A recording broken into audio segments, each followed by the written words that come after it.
Okay, what do I think? I'm very pleased.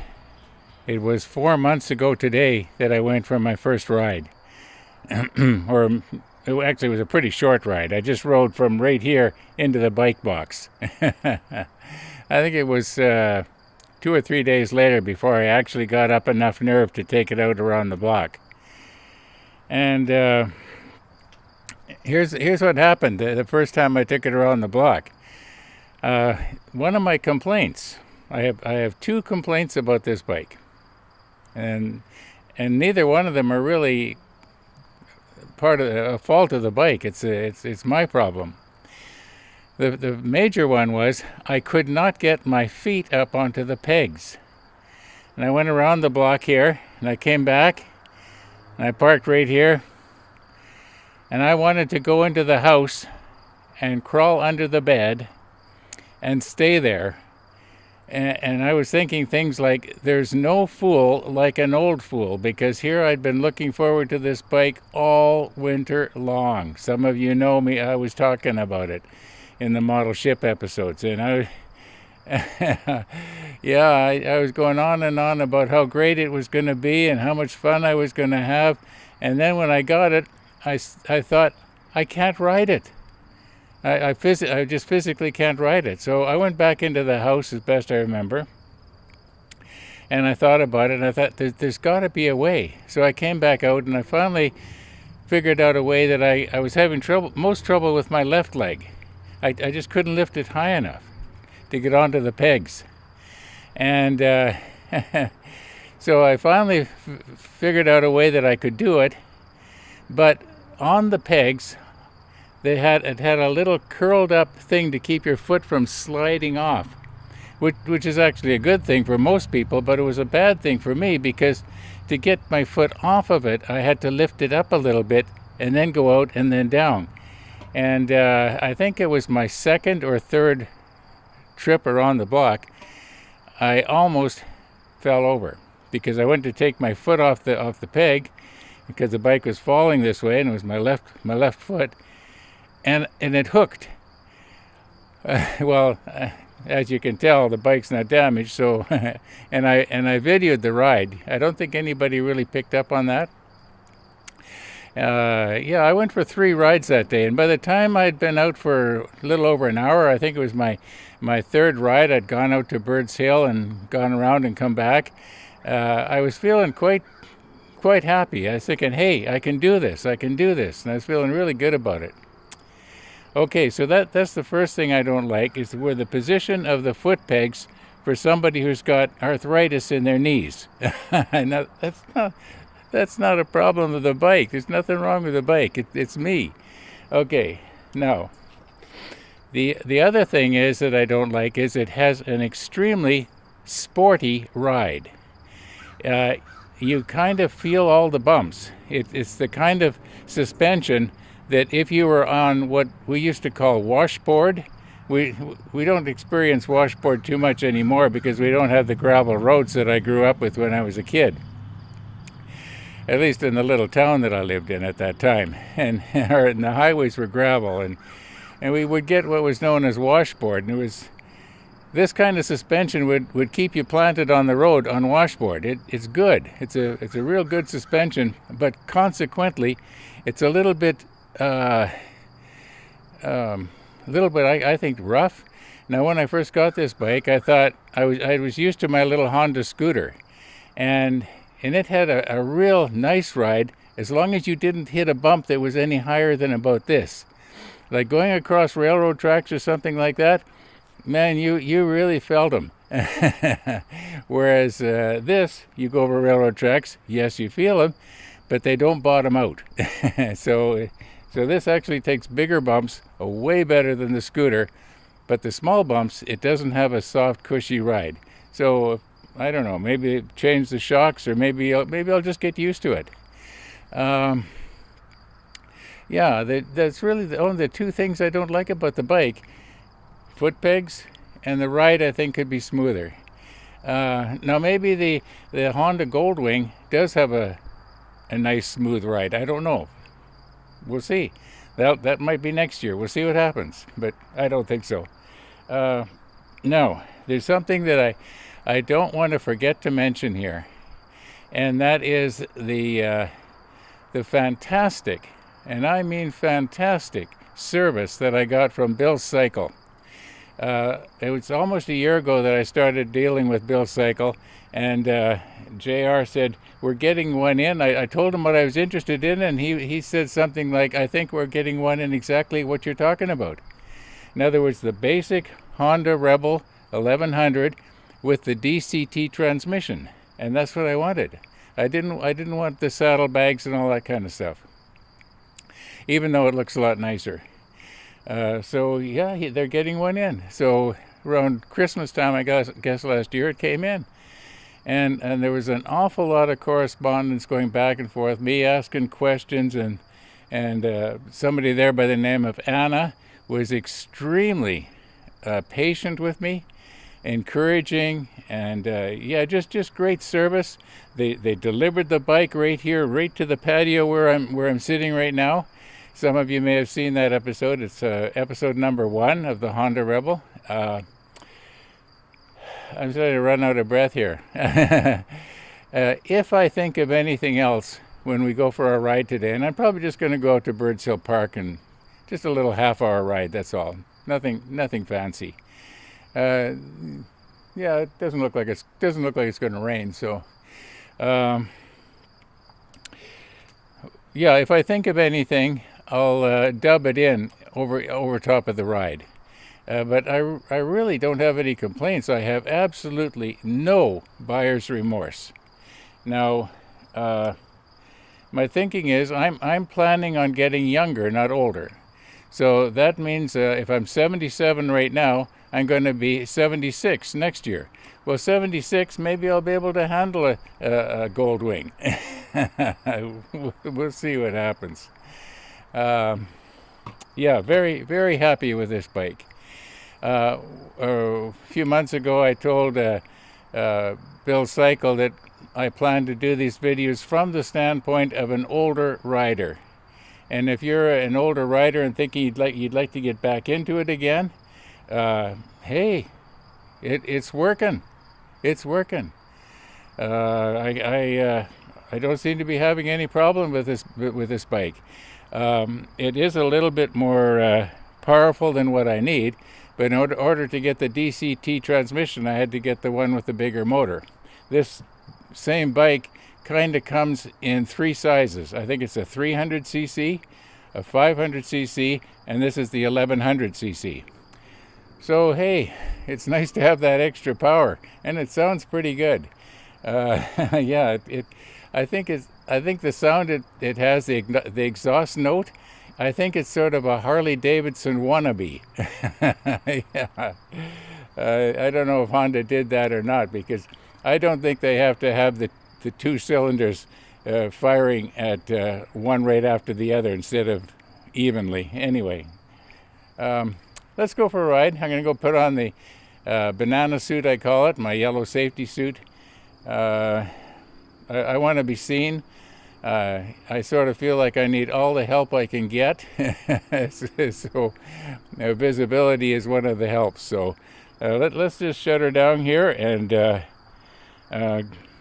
go for a ride. And like I say, if I think of anything, I'll mention it during the ride. Oh, yesterday, at the beginning of yesterday's ride, I was saying how I have the 2 cameras going. I have the 360 that looks all around, and you can look all around. Some of you have done that, and I also have the one on my helmet.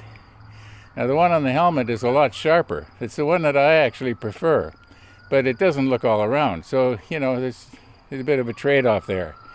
So I was starting to say why I am now, or why I was putting them out both at the same time, and then I kind of got off into a bit of a tangent, sort of like I just did just now. Well, what I was thinking is if both videos go out at the exact same time, I can tell by which one gets the most views as to what is appreciated the most. And it kind of looks right now, the way I see it, is that people like the helmet cam the best. So now I know. So because the helmet cam video can be put up usually about a couple hours after I come in off my ride, whereas this one takes till midnight, because there's so much data in this thing, because it's looking all around all the time. Anyway, I'm getting into details that you don't need to know. Yeah, let's go get the banana suit on and go for a ride. At least that's the plan.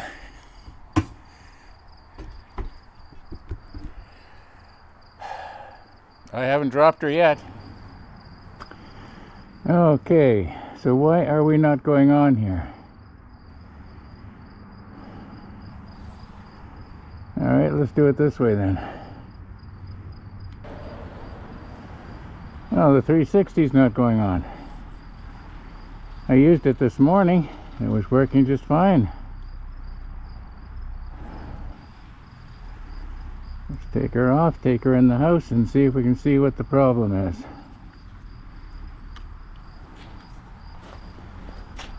It's the first time that's happened. That's disappointing.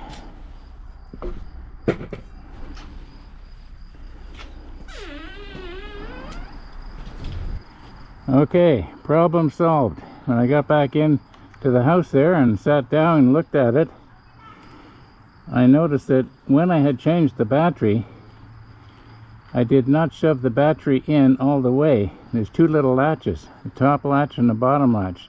Bottom latch was still showing red. As soon as I shoved it in and locked it in place, well, then it worked. So let's see what happens now.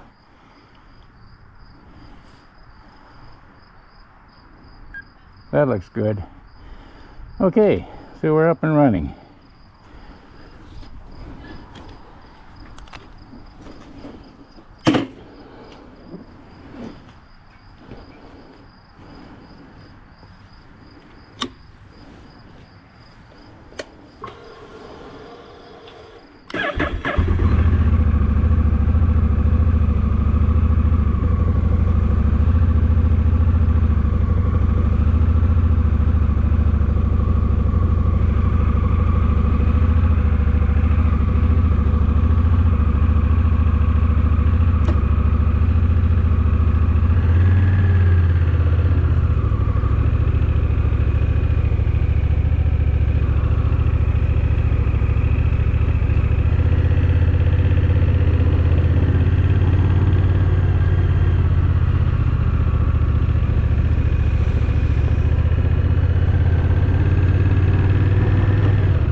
Well, now I thought I had left the door open, but you know what? I think it was the first time I came out.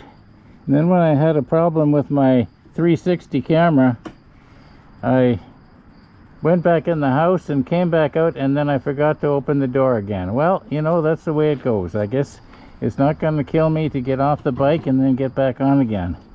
I don't think.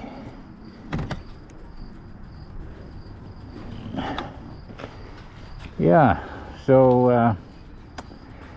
all right, let's do it.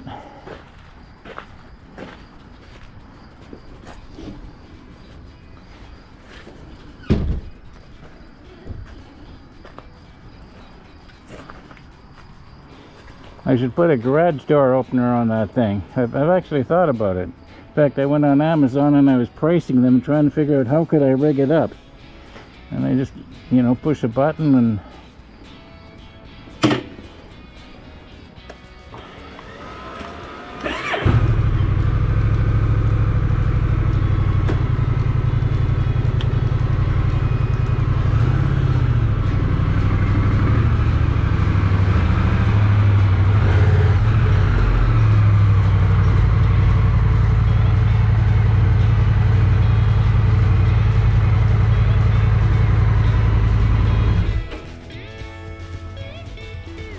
Alright, don't tell anybody, but I forgot to lower the 360 again when I drove in here. Doesn't hurt it, it's just embarrassing. Okay, thanks for riding with me, everybody. We'll see you. I guess I might as well shut everything off here at the same time. Yeah, no use going inside the house, there's nothing special to see. Yeah, we'll do this again tomorrow. All being well. All being well.